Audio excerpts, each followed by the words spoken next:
अस्सलाम वालेकुम व्यूअर्स, आप देखें सुपर टीम। आज मेरे साथ मौजूद है मैडम वीफा। मैडम वीफा, मुझे एक बात बताएं, ये हमारे मुल्क में चल क्या रहा है? एक तरफ शाह महमूद कुरैशी साहब कहते हैं कि हमने जो है ना सऊदीया की बात नहीं माननी, दूसरी तरफ सऊदीया ने तेल नहीं दे रहा। आखिर लड़ाई क्या चल रही है? देखो, अगर सऊदीया तेल नहीं दे रहा तो पाकिस्तान ने जो सऊदीया से पैसे लिए थे वो उसके मुंह पे वापस भी मार दिए। तो अब ये तो लड़ाई में पाकिस्तान पीछे हटने वाला नहीं है। अगर इमरान खान ने ये डिसीजन लिया है कि उन्होंने सऊदीया को उसी की ज़ुबान में जवाब देना, तो उन्होंने बहुत ये डिसीजन सोच समझ के लिया। देखो, जब उन्होंने जवाब नहीं देना था तो जो मलेशियन समिट में वज़ीर-ए-आज़म इमरान खान ने जाना था और सऊदीया उस चीज़ पर खुश नहीं था, तो उन्होंने उससे अपना फ़ैसला तब्दील किया, वो समिट में नहीं गए। ना उन्होंने वज़ीर ख़ारजा जो शाह महमूद कुरैशी साहब हैं उनको भेजा था। लेकिन इसका ये मतलब नहीं है कि सऊदीया हमसे अपनी मनवाता रहेगा और हम सिर्फ उसी की मानते रहेंगे। देखो, ये दोनों जो है वो दोनों अपनी अपनी जगह पे इंडिपेंडेंट सॉवरेन कंट्रीज़ हैं। जिस तरह से सऊदी अरब इंडिपेंडेंट है, उसी तरह से पाकिस्तान भी अपने फ़ैसलों में जो है वो बिल्कुल आज़ाद है। अगर सऊदीया की बैक पे अमेरिका खड़ा है तो पाकिस्तान के भी चाइना से बहुत ज़्यादा जो है वो दोस्ताना ताल्लुकात हैं और चाइना कभी भी पाकिस्तान का साथ नहीं छोड़ेगा। हालांकि ये हो सकता है कि सऊदीया जो है वो अमेरिका सऊदीया का उस तरह से साथ ना दे जिस तरह से देना चाहिए, लेकिन चाइना जो है वो पाकिस्तान का साथ ज़रूर देगा। तो इसलिए अब ये सोचने की बारी सऊदीया की है कि उसने अपने मुस्लिम भाइयों को साथ लेके चलना है या उसने अमेरिका के साथ रहना है जो उसको किसी भी टाइम आंखें दिखा सकता है। नहीं, दूसरी तरफ ये नज़र आता है कि आज से पहले पाकिस्तान ने जितनी मरतबा भी सऊदीया से बात किया है कि हम जो है ना कश्मीर के लिए हम बड़े फोरम पे कहीं पे बात करेंगे और आप कोई ऐसी कैबिनेट अरेंज करें, सऊदीया को कहते रहे हैं। सऊदीया को कहते रहे हैं, लेकिन अब से पहले ये वाले हालात नहीं थे जो इस वक्त हालात हैं। इस वक्त जो है चीन और इंडिया के साथ जो है वो उनकी आपस में बहुत ज़्यादा लड़ाई हो रही है और वो भी सारे उन्हीं मुतनाज़ा इलाकों पे हो रही है जो लद्दाख और ये सारी गलवान वैली और सब कुछ है। अब इस वक्त पाकिस्तान के पास मौका है कि जिस तरह से कश्मीर का जो इलाका है वो पाकिस्तान उसका फ़ैसला करवा सकता है।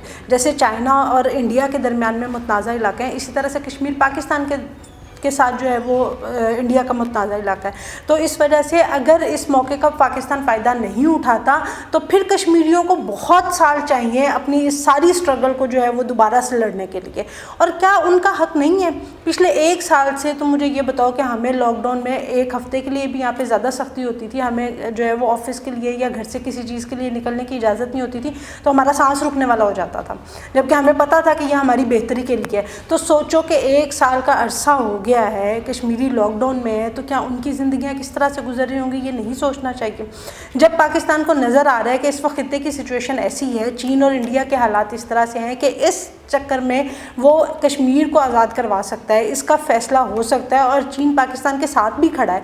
तो अगर अभी भी पाकिस्तान सिर्फ सऊदीया का इंतज़ार करता रहेगा कि वो किसी फोरम पे उसके साथ मिले और उसके बारे में आवाज़ उठाए, तो फिर मेरे ख्याल से पाकिस्तानी हुकूमत वो कभी भी अपने आप को माफ़ नहीं कर सकेगी अपने इन फैसलों के लिए।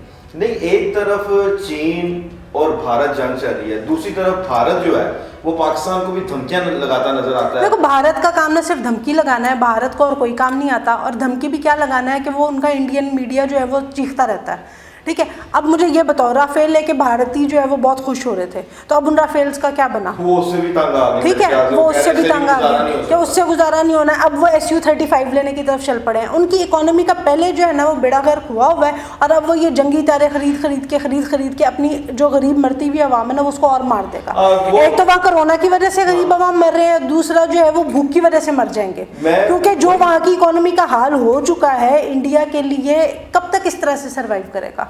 एक वक्त आता है, मतलब अगर एक कुएं से तेल भी निकालते रहो तो वो कब तक निकलता ही रहेगा, कभी तो उसके अंदर कमी आएगी ना। तो कभी तो इंडिया की मईशत इतनी स्ट्रॉन्ग नहीं है, वो कोई अमेरिका या चीन नहीं है कि इंडियन इकोनॉमी पे इतना बोझ पड़ता रहेगा। ये राफेल, SU-35 और पता नहीं अला ख़रीदते रहेंगे और जो है उनको कोई फ़र्क नहीं पड़ेगा, ऐसा नहीं होने वाला। और दूसरी बात यह है कि वो जो मर्ज़ी हथियार ले लें, बात ये होती है कि यहाँ पर भी वो आया था ना अभिनंदन, ठीक है, यहाँ पे वो फैंटास्टिक टी पी के गया था। तो आप मुझे ये बताओ कि उसी टाइम पे उन्होंने अपना एक त्यारा अभिनंदन की गलती की वजह से वो उनका खुद मारा गया था।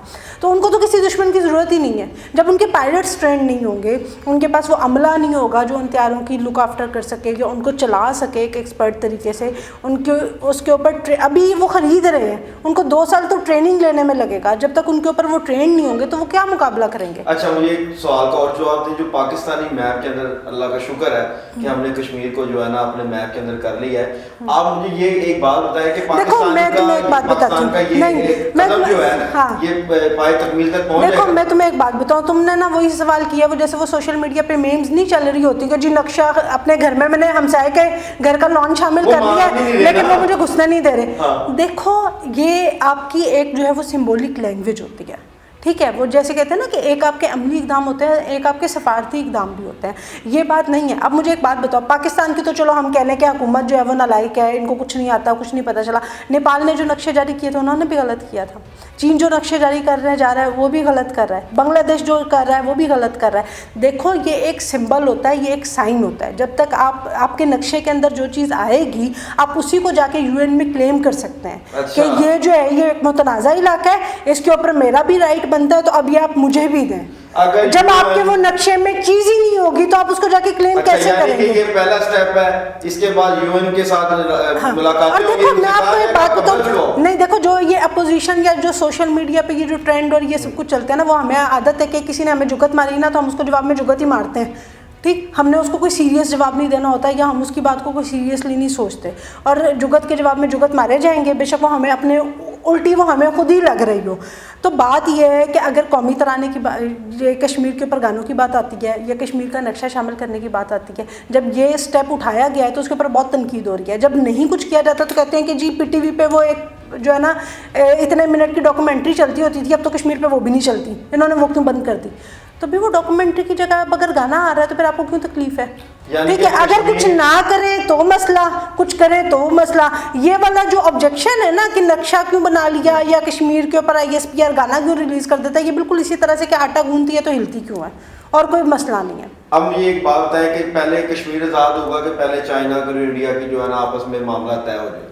देखो, चाइना के और इंडिया के मामलात ना, चीन जो है वो उसको थोड़ा सा समझने, क्योंकि उनका इंडियंस का ये कहना है सोशल मीडिया पे, जब मैं पूरी डिबेट देख रहा हूँ कि किसी ना किसी तरीके से चाइना ही नेपाल को स्ट्रॉन्ग कर रहा है, चाइना ही बांग्लादेश को स्ट्रॉन्ग कर रहा है, चाइना ही पाकिस्तान को स्ट्रॉन्ग कर रहा है, और पाकिस्तान ने जो ये अब शाह महमूद कुरैशी की तरफ जाने से कदम उठाया गया, सऊदीज को मुंह तोड़ जवाब दिया गया, तो आपको क्या लगता है कि चीन या चाइना का मसला हल हो जाएगा? चीन तो अपनी जगह छोड़ेगा नहीं। देखो, मैं तुम्हें एक बात बताती हूँ कि चीन को थोड़ा सा समझने की ज़रूरत है। वो कौम है जो बहुत अरसा खामोश रही। उन्होंने खामोशी से जो उनका टारगेट था वो उन्होंने अपनी तरक्की की, अपनी टेक्नोलॉजी को इम्प्रूव किया, अपनी फ़ौज को मजबूत किया, अपनी इकॉनमी को मजबूत किया। मतलब वो अमेरिका के अगर मुकाबले में वो कौम आ रही है तो इट मीन्स कि उनके अंदर कुछ ना कुछ तो है, कुछ ना कुछ नहीं, उनके अंदर बहुत कुछ है, मतलब ठीक है। और वो एक कौम बन के आपने अपना कोई चीज बनवा और वो एक कौम बन के मुकाबला करना भी जानती है, ये उनकी जीन्स में, वो बहुत मजबूत कौम है। देखो, जब तक वो खामोश थे, लेकिन अब जिस तरह से उन्होंने अपने दुश्मनों को ललकारना शुरू किया है, उनको जवाब देना शुरू किया है, ये जो चाइना के जो सदर हैं उनका जो इस वक्त जो एक जारहाना एक डिफेंसिव मोड में नहीं है, वो जो जिस ज़ुबान में उनको सवाल कर रहे हैं वो उसी में जवाब दे रहे हैं। अगर वो ट्रम्प के साथ टक्कर ले रहे हैं तो तुम्हें क्या लगता है कि वो इंडिया को छोड़ देंगे? इंडिया तो कुछ भी नहीं है, यानी कि इंडिया के नसीब में तो या तो इंडिया को देखो, या तो इंडिया को जो चाइना कर रहा है वो मानना पड़ेगा, या तो उनको वो इलाके छोड़ना पड़ेंगे जो चाइना कह रहा है, नहीं तो फिर जो है ना लड़ाई होगी। यानी कि जो चाइना ने इलाका लेना था वो चाइना ने ले लेना, जो नेपाल ने लेना वो चाइना जिस इलाके से, मैं तुम्हें एक बात बताऊं, देखो चाइना जिस इलाके में आ चुका है, जहाँ पे उन्होंने जो सारी कंस्ट्रक्शन करनी थी वो कर ली है, तो तुम्हें क्या लगता है कि वो उन्होंने इसलिए की थी कि वो आज बनाए और छोड़ के चले जाएं और कल को इंडिया वाले इस्तेमाल करें? बस ठीक है, यानी कि हमारा कश्मीर इंशाल्लाह आज़ाद हो जाएगा, इंशाल्लाह अनकरीब आज़ाद हो जाएगा कश्मीर। और मुझे एक बात और बताएं कि सुपर पावर की जो लड़ाई चल रही है, ये सुपर पावर आपको कौन नजर आ रहा है? देखो सुपर पावर बनने के लिए ना आपको किसी एक चीज़ की नहीं, बहुत सारी चीज़ों की ज़रूरत होती है। एक पूरा एटीट्यूड होता है कि अगर आपने सुपर पावर बनना है तो आपके अंदर क्या क्या चीज़ें होनी चाहिए। जबकि अमेरिका के बारे में मैं एक बात बताऊँ, हम अपने मुल्क को रोते हैं ना कि इसके ऊपर तो इतना कर्जा है, इसका एक एक शहरी जो है वो उसका बाल कर्जे में डूबा हुआ है, जब वो पैदा होता है तो उसके ऊपर इतना कर्जा होता है। तुम्हें पता है इस वक्त सबसे ज़्यादा जो कर्ज है वो अमेरिका के ऊपर है। अच्छा, सबसे ज़्यादा कर्ज इस वक्त अमेरिका के ऊपर है। कई अरबपति जो लोग हैं ना अमेरिका के, उनकी अगर पूरी जायदाद भी मिला लेना तो वो उसके कर्ज का थोड़ा सा एक हिस्सा जो है वो पूरा होगा, वरना वो उनका कर्ज नहीं उतर सकता। तो क्या मकरूज़ जो है वो सुपर पावर होगी? टेक्नोलॉजी में तुम देख लो, जब 2G 3G 4G आ रहे थे तब तक तो ठीक था। अब टेक्नोलॉजी में 5G लाके चीन जो है वो अमेरिका से आगे चला गया है। उसके ऊपर पाबंदियां क्यों लगाई जा रही हैं? वो इसीलिए लगाई जा रही हैं क्योंकि अमेरिका को नज़र आ रहा है कि अगर हमने चीन को ना रोका तो ये तो हमसे बहुत आगे चला जाएगा। इसी तरह से ये जो इन्होंने बहरी मशकें की थी उनके अंदर पूरा जो है वो चाइनीज़ ने उनका सिस्टम ब्लॉक कर दिया था, तो उनको समझ में आ गई कि ये इस तरह से नहीं हो सकता। अब जब अमेरिका को ये समझ में आ रही है, तभी इंडिया को जब तक अमेरिका की सपोर्ट थी तो वो बहुत उछल लगा था। ये जो इंडिया डिफेंसिव मूड पे गया है तो उसकी वजह भी यही है कि क्योंकि जब अमेरिका को समझ में आ गई तो क्या इंडिया को समझ में नहीं आएगी कि वो चाइना से टक्कर नहीं ले सकता। और सबसे बड़ी बात ये है, जब देखो इंडिया हो गया, उन्होंने राफेल ख़रीदे तो वो किसी और मुल्क से ख़रीदे, कोई टेक्नोलॉजी लेके आते हैं तो वो बाहर से लेके आते हैं। या जैसे अमेरिका जो टेक्नोलॉजी बनाता है वो दूसरे ममालिक को बेचता है, तो लोगों को आइडिया होता है कि अमेरिका के पास कौन सी टेक्नोलॉजी है। चाइनीज़ जो है वो अपनी टेक्नोलॉजी खुद बनाते हैं, वो अपनी एक एक चीज़ खुद बनाते हैं, तो आप अंदाज़ा ही नहीं कर सकते कि उनके पास कौन सी टेक्नोलॉजी है कौन सी नहीं है। आप उनको एक चीज़ कोई अगर उनके ऊपर अटैक करते हैं या उनके की तरफ कोई हमला करते हैं, उनके ऊपर कोई एक चीज़ छोड़ेंगे तो आपको क्या पता है कि आपको उस ईंट का जवाब कितने बड़े पत्थर से आएगा? ये तो आप जो है वो एज्यूम कर ही नहीं सकते। तो जब आपको ये पता ही नहीं है, आपको सही अंदाज़ा ही नहीं है कि आपके जो अपोजिट साइड पे दूसरा मुल्क है उसके पास कौन कौन सी टेक्नोलॉजी और कौन कौन सी जो है वो इक्विपमेंट मौजूद है, तो फिर आप किस तरह से उसका मुकाबला करेंगे? तो ये अभी चाइना को जो है मतलब आप इजी नहीं ले सकते। और जिस तरह से ट्रंप अमेरिका को चलाना चाह रहा है वो वहाँ के लोगों में, जिस तरह से मोदी ने इंडिया में अपना इंप्रेशन बनाया हुआ है, तो ट्रंप अमेरिका के अंदर तो अपना इंप्रेशन बना सकता है, या वो मुल्क जिनके इंटरेस्ट है अमेरिका के साथ वो उनके ऊपर तो अपना इन्फ्लुएंस रख सकता है, लेकिन चीन को वो नहीं दबा सकता। अब ये फैसला होगा कि या तो अमेरिका को चीन को एक्सेप्ट करना पड़ेगा, अदरवाइज फिर लड़ाई हो सकती है और कुछ नहीं हो सकता। इसका मतलब है कि अमेरिका भी एक किस्म के ये जंग हार चुका है और इंडिया तो वैसे ही हारा पड़ा क्योंकि वो अमेरिका के सर पे चल रहा है। देखो इस वक्त ना या तो एक दफ़ा आप लड़के इस पूरी दुनिया को ही तबाह कर लेंगे, क्योंकि हर कोई एटॉमिक पावर है, अमेरिका भी, चीन भी, इंडिया भी, पाकिस्तान भी, हर एक के पास कहीं ना कहीं कोई ना कोई एटॉमिक जो है वो पावर है जिसका वो इस्तेमाल कर सकता है। तो या तो वो सारे वो इस्तेमाल करना शुरू कर दें, इस दुनिया को ही ख़त्म कर दें, इसका तहस नहस कर दें, और अगर नहीं तो फिर सबको सोचना चाहिए कि सब अपनी अपनी डोमेन में अपने अपने इलाकों में रहें, अपनी आवाम के लिए काम करें, और ये जो वबाएँ और इस तरह की चीज़ें आ रही हैं उनसे अपने लोगों को सेव करने की सोचें। इन लड़ाई झगड़ों में कुछ नहीं रखा, वरना लड़ेंगे तो हर मुल्क का ही नुकसान होगा, फ़ायदा किसी का नहीं। लड़ने से तो किसी का भी कोई फ़ायदा नहीं होता, तो जंग ना ही हो तो अच्छा है। अपने आप को समझा लें और अपनी कौमों को ज़रा देख लें और अपने जो मुआशी बहरान है उनसे निपट लें, या ये टेक्नोलॉजी की जो चीज़ें आप बना रहे हैं इसका कोई फ़ायदा नहीं होगा अगर जंग होगी। तो अगर आज का टॉपिक आपको अच्छा लगा तो हमारे चैनल को लाइक करें, सब्सक्राइब करें, बेल आइकन को प्रेस करें। अंटिल द नेक्स्ट टाइम, अल्लाह हाफिज़।